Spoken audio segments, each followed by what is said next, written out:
வேலுண்டு வினையில்லை, மயிலுண்டு பயமில்லை, குகனுண்டு குறைவில்லை, கந்தன் உண்டு கவலையில்லை என்பார்கள்.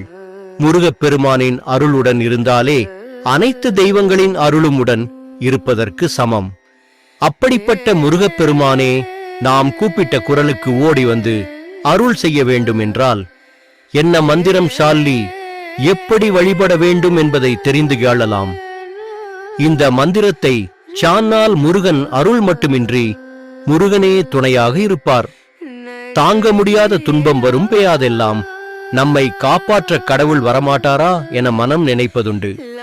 கடவுள் அனைத்து இடங்களிலும் இருக்கிறார் என்பது தெரிந்தாலும் நாம் பேசுவதை கடவுள் கேட்பாரா, நம்முடைய வேண்டுதல் அவரது காதில் விழுமா என்றெல்லாம் சந்தேகங்களும் கேள்விகளும் வருவதுண்டு. ஆனால் கலியுகத்தில் கண்கண்ட கடவுளாக கருதப்படும் முருகப்பெருமானுக்கு விருப்பமான விஷயங்களை செய்தாலே பேயாதும். பக்தர்களை தன்னை பேயாற்றி பக்தியுடன் மனமுருக பாடுவது முருகப்பெருமானுக்கு மிகவும் பிடித்தமான விஷயம் என அருணகிரிநாதர், பாம்பன் சுவாமிகள் உள்ளிட்ட அனைவரும் பாடியுள்ளனர். முருகனை மனதார நினைத்து அவருக்குரிய ஏதாவது ஒரு மந்திரத்தை நாம் அழைத்தால் முருகன் நிச்சயம் வருவார் என்ற திடமான நம்பிக்கையுடன் தொடர்ந்து சாலி வந்தால் முருகன் எப்பயாதும் நம்முடனேயே இருந்து அருளை வாரி வழங்குவார். அப்படி முருகனை வழிபடுவதற்குரிய மிக சிறந்த மந்திரம் ஓம் சரவண பவ என்னும் 6 எழுத்து மந்திரமாகும். ஓம் என்பது பிரணவ மந்திரமாகும். சே என்பது கவர்ந்திழுக்கும் சக்திக்காண்டது. ரா என்பது வாழ்வில் வளம் சேர்க்கக்கூடியது. வே என்பது வறுமை பெயான்ற துன்பங்களை நீக்கக்கூடியது. அணி என்பது வாழ்வில் ஏற்படும் பிரச்சனைகளை தகர்க்கக்கூடியது. பி என்பது பக்தர்களை ஈர்க்கும் ஆற்றல் காண்டது. வே என்பது எதிரிகளை அழிக்கக்கூடியது. அதாவது 6 எழுத்துக்களும் முருகப்பெருமானின் 6 முகங்களின் தன்மையை குறிக்கக்கூடியதாகும்.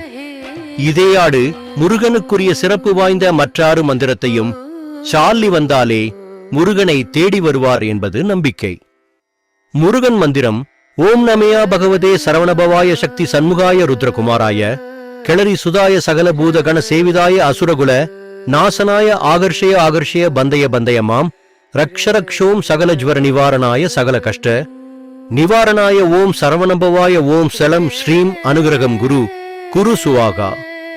முருகப்பெருமானின் படத்திற்கு முன்பாக நெய் தீபத்தை ஏற்றி வைத்துவிட்டு இந்த மந்திரத்தை முழு மனதோடு முருகப்பெருமானை நம்பி 9 முறை கூற வேண்டும். ஏதாவது நைவேத்தியம் வைத்தும் வழிபாடு செய்யலாம். இந்த முறையில் சஷ்டி திதியில் இந்த முருகன் மந்திரத்தை கூறும் பொழுது முருகப்பெருமானே நம்முடன் வந்து நமக்கு இருக்கக்கூடிய பிரச்சனைகள், துன்பங்கள், ஆபத்துகள் என்று அனைத்தையும் விலக்கி வைப்பார். முருகப்பெருமானின் அருளால் எந்தவிதமான கஷ்டங்களும், துன்பங்களும், ஆபத்துகளும், சங்கடங்களும் விலகி ஓடும்.